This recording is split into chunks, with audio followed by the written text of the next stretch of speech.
penukaran kas keliling dari Bank Indonesia yang dibuka sejak tanggal 21 Maret hingga 4 April 2024, masyarakat dapat melakukan penukaran dengan mendaftar terlebih dahulu melalui situs web pintar Bank Indonesia.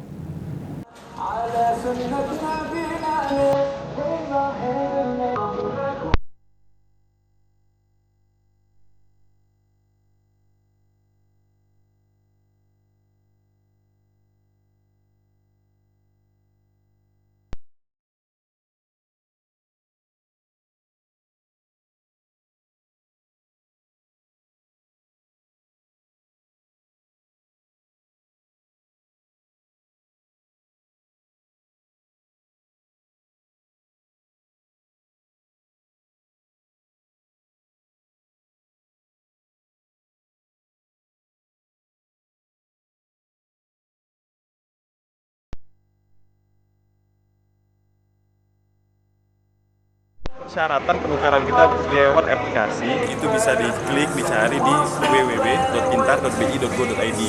Jadi selama penukaran berlangsung di Bank Indonesia itu kita ada batasan nominal 4 juta rupiah lewat aplikasi tadi. Kalau untuk warga yang masih kesulitan secara IT gimana? Kalau kesulitan secara ID kita bisa bantu.